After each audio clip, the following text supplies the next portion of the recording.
Hello. Welcome to this episode of the Martial Truth Podcast. The chicken, Kata, or the egg, basics. Before we get into a discussion about those two subjects, I want to mention something. Recently, one of my students, after watching one of the videos I posted on YouTube, decided to go take a look, and he found 5 VHS tapes that he had that were martial arts related.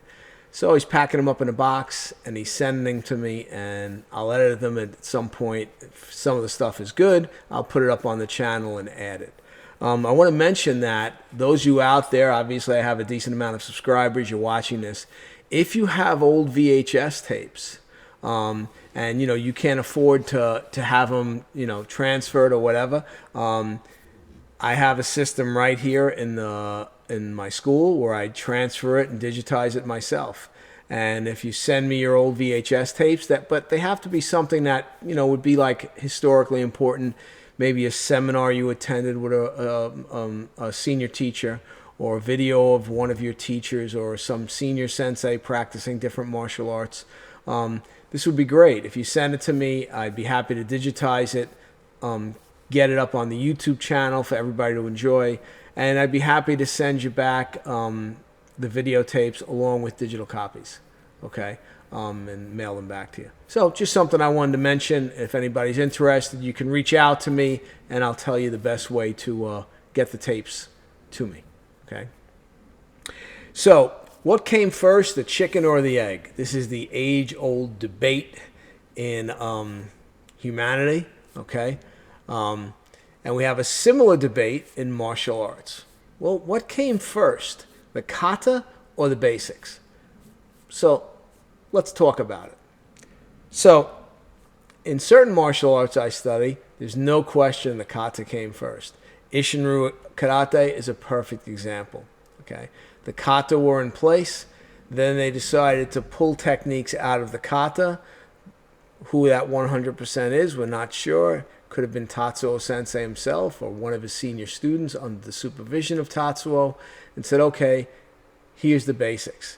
Why the basics? Well, because you're teaching large groups now. You're not longer teaching that one-on-one, that small group of individuals. And now you're like, okay, we have to come up with something where we can teach a large group easier. Okay, and this happened in several arts. Jodo had happened, the early 20th century, when they started teaching large groups at the Kodokan. They decided to come up with a more serious set of basics. Okay, and every art has its basics, Kihon, Hojo Undo, whatever you want to refer to it as.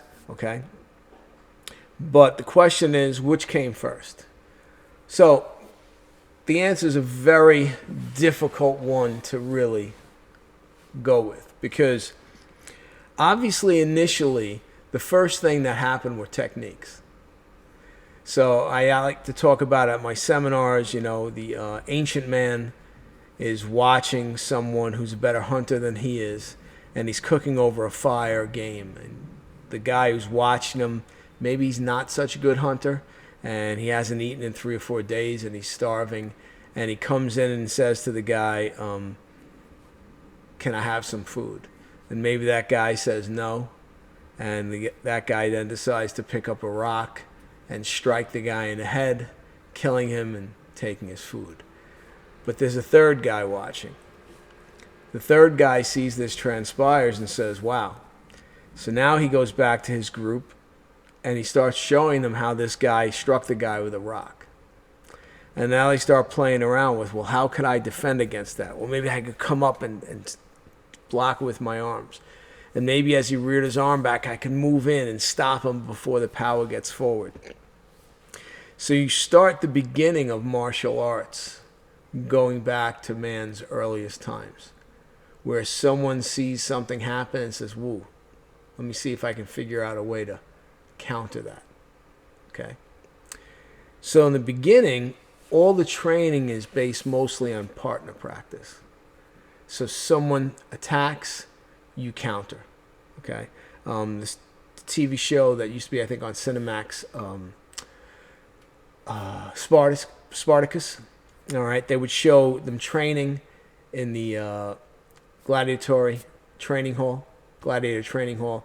And sure, there'd be single man training, normally involving them striking a post with a weapon to develop power in their strikes. But a lot of the training that was shown was two-man training, where they're working on countering, deflecting, and then delivering their own strike. Okay, two-man training. All right. Pretty much all weapons kata, single man weapon kata, started as two-man training. Okay, if you're going to go out and fight with weapons, you want to work against someone attacking you. If you look at all the Japanese koru, you see that they're all two-man kata. Why? Okay, here's the attack. I'm going to practice my response to the attack. If it gets embedded in me good enough, hopefully I can vary and go off script and my abilities develop and I can defend myself. Okay? So, in terms of that, probably the earliest training was almost all two-man and partner based. As we moved forward, maybe the weapons that we were using at the time fell out of favor. The advance of firearms. So now firearms come into play, and maybe we're not using swords so much. Maybe we're not using shields so much, right? In the beginning, there was still an overlap. But eventually, firearms became the prevalent weapon. Why? Well, because it's easier to kill a human being. You can do it from further away. You don't have to get up close and personal anymore, all right? But in the beginning, the firearms were so primitive that you could only maybe fire one shot, and then if you missed, well, now it's hand-to-hand combat. So you still had to be proficient in knife, sword, empty-hand combat. Okay. So again, the primary method of training would be mostly partner. All right. But now that kind of in-your-face combat begins to go away as we get into the late 1800s, early 1900s. And now firearms are becoming more sophisticated. We're seeing things change on the battlefield. Now it's mechanized, all right? So now these two-man sets with these weapons kind of become obsolete. So what do? They say, well, we kind of like the idea of preserving this, so we'll preserve it in a single-person form. So all the kata and stuff that were trained now becomes into a single-person form to catalog those arts that decided to do this. Many arts just disappeared. Many weapons, how to use certain weapons, just disappeared. Okay? But luckily for us, the Japanese, the Asians especially, like to codify things, and they brought these arts forward. But obviously in a different form from the original way they were practiced. And again, this is common sense. Anyone that thinks solo man practice was always the main form of practice is just kidding themselves. In martial arts, you have to work against a partner. So, some of the forms are older than others, right? In Chen style Tai Chi Chuan, we know the form is at least 400 years old. We look at, arts like Katori Shinto-ryu, 600 years old. But then we get to karate and kobudo. Kobudo probably having older kata than karate. And then karate being probably one of the more modern interpretations. So, how do we get to where the basics seem to be so important? I have a big problem with instructors that say the basics are the most important aspects of training. I just don't think they are. I think you learn them as a beginner to give you a foundation in movement. Well, how do I do this kick? Oh, you do it like this. So we'll practice just this kick. We'll practice just this punch. Okay? We'll practice this simple combination. All right? But to hear people say, well, the bulk of your practice should still be in the basics. Okay, if you're a beginner and a white belt and you're not training that long, okay, I can see that. But after a short time training, and I'm talking 6 months, less than that maybe, you start learning the kata, you start learning partner practice. the basics there should not be a lot of time spent on the basics. Okay? Again, you have to master certain techniques. But if you're doing those same techniques in the kata, that's giving the opportunity to practice those techniques. Now, there's certain techniques, like we will all, if you do martial arts, you're all going to practice a punch a lot. You might not practice it in kata, you just might stand there and work your combinations with your punches. You might do it on a heavy bag. You might do it on a makiwara. You might do pad work, okay? Same with sword. You're going to work your basic cuts. You're going to work them because you want those cuts to be correct. So you're going to constantly work them. But what happens is, as you start learning more and more kata, you're going to be working them more within the kata than you are within the basics. You're going to do the basics and then, right? Jodo is another example. The dojo I trained in with Matsumoto Shigehiro, we had class several days a week, few days a week. And I remember only one day we would do the basics. And we didn't even always do them in that class. Most of the other classes, we went right into kata practice. If someone was new, someone would take them on the side and work with them individually to get them going, teach them how to use the jo and hold the sword and move forward from there. But the people that already knew kata, we did not spend a lot of time in the basics. You're doing the basics in the kata, okay? And if you're making a mistake, well, it's going to be corrected. You'll find out real quick in the kata, because if the kata is being done seriously, where the person in front of you is really trying to attack you, well, if you're getting hit, obviously something's up with your technique. So it's got to be fixed. So you'll figure out real quick how to fix it. All right. So in the case of Isshinryu, the basics come from the kata. How do we know this? Well, because they're all in the kata. All right. So people will say to me, well, what about the hook punches that we do in the Isshinryu basics? That's not in any of the kata. No, that's in Wansu. All right. The way we do not Wansu now with the straight punches, that was originally taught with the hook punches. Okay. I practice it both ways. All right. So the importance of the basics, I think, is really only for beginners. Once you have a foundation in the basics and your ability to move, I think then it's about training the more serious techniques, right? The kata, partner work, working those techniques on a heavy bag, on a makiwara, pad work, okay? And elevating those basics so they're not so basic anymore. You start putting combinations together. Now you're elevating your technique, you're elevating your ability. Brings me to another point. The idea that there are no advanced technique. I literally just shake my head when I hear instructors say that. And I don't care where the instructor is. I don't care if it's in Okinawa or I don't care if it's in New York, Japan. It makes no difference to me. Okay? Of course there are advanced techniques. So let me give you the clear understanding of what I mean by that. Okay? Initially when you start, you can't even throw a punch. I mean, your ability is terrible. You really don't know what you're doing. You're striving.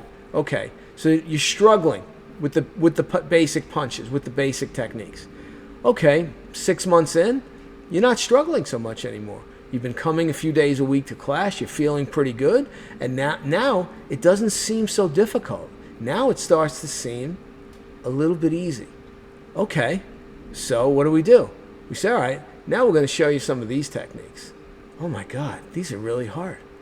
I feel like I don't know anything again. All right, I'll work on these. All right, 6 months, a year later, and now it's like, wow, these techniques don't seem so hard anymore. They seem pretty good. All right, now we're going to elevate you again. We're going to show you to work these combinations like this. Whoa, wait a second. That's really hard. I don't think I'm going to be able to do that, okay? But you struggle. You work through it. Before you know it, you can do it. All this time, your ability's going up. Now, if you're in a school where in an hour class or an hour and a half class, you're spending 30, 40 minutes on the basics, okay, I don't know what your instructor's doing, but he's not a serious martial artist, okay?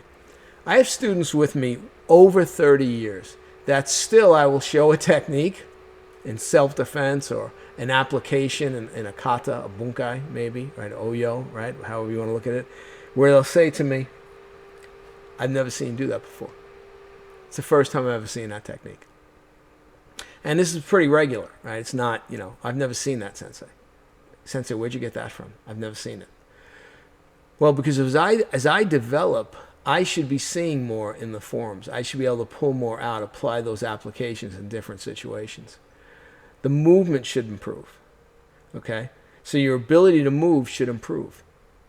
Advanced. It should advance. This idea that there's only basics and that basics done better is an advanced technique is ridiculous, okay? If I go out in a heavy bag and I do a normal back kick, I turn my back to the bag and I drive in with the heel of my foot, it feels really good, feels really powerful good, okay? And that's how I have all my students start. Then what I do is I have them do a step behind back kick. And now they got to step behind and do the back kick. And this is a little harder. They're coordinating things, a little more going on. Okay. Then I really get crazy and I show them a spinning back kick. Okay.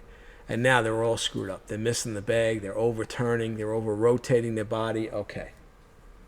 But they get that. And I say, okay, now let's go back to the back kick. And now the basic back kick seems easy. Right? So that seems easy to them. Now we're working on the more advanced techniques. Now, after the spinning back kick, I decide to say, all right, let's get real crazy. I'm going to show you a jump spinning back kick on a heavy bag.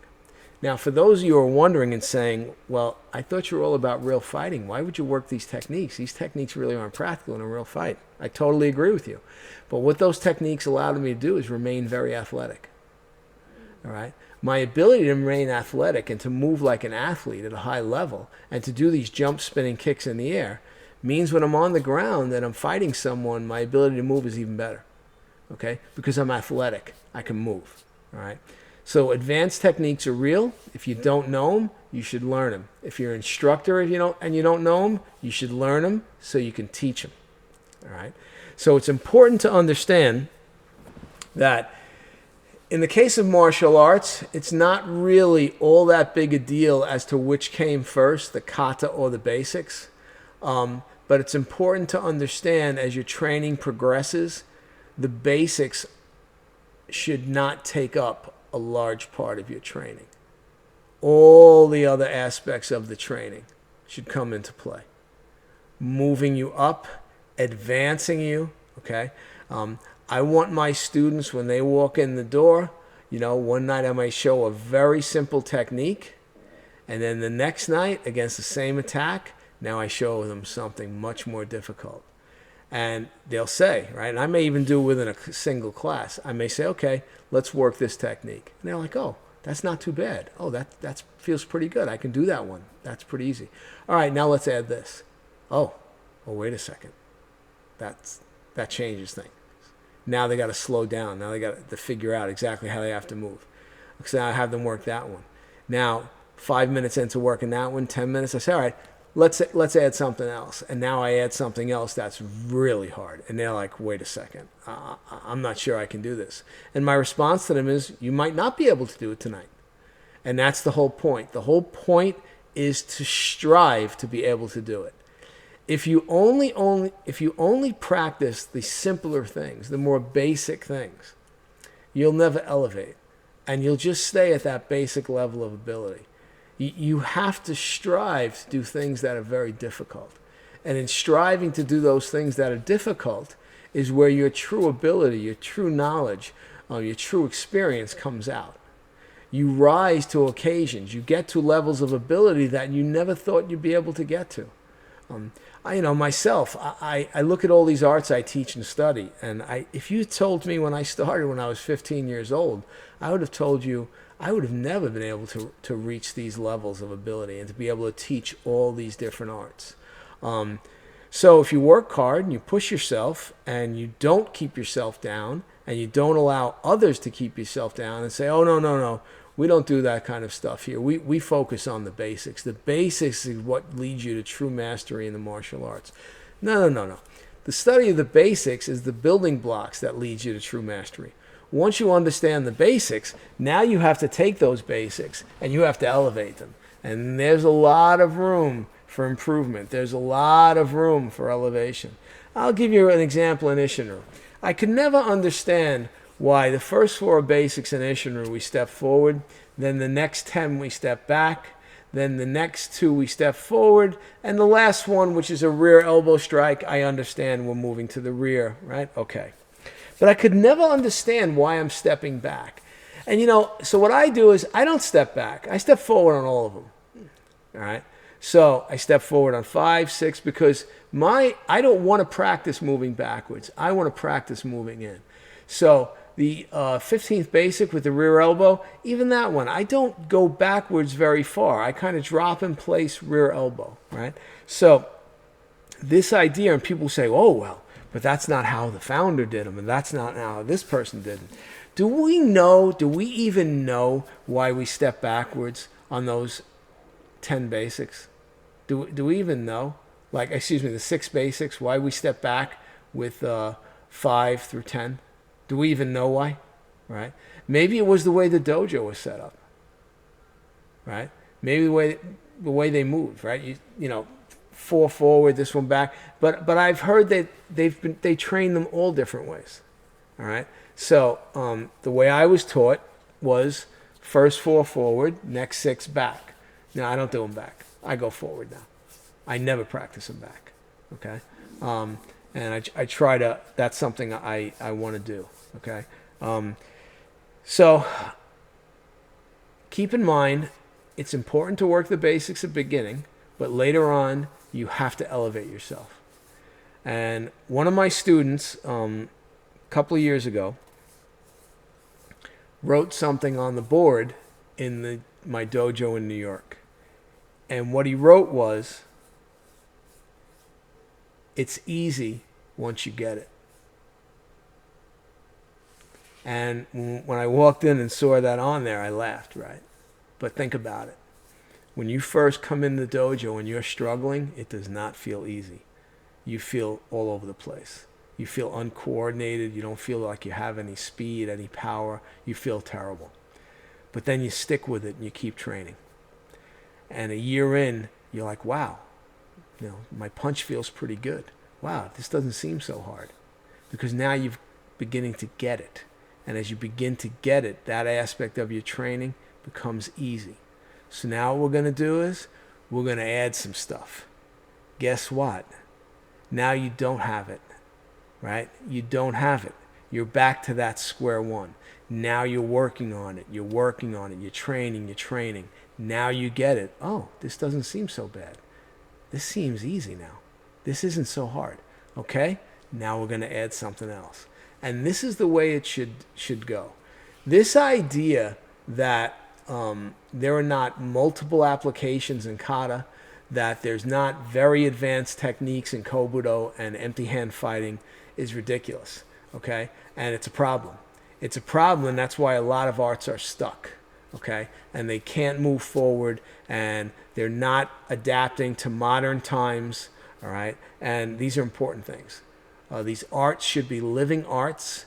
In the case of an art like karate, if it's for self-defense, well, okay, let's adapt the techniques to the modern attacks we deal with today. All right? But let's make it real. Let's push ourselves to figure it out and work techniques that will actually work. Okay?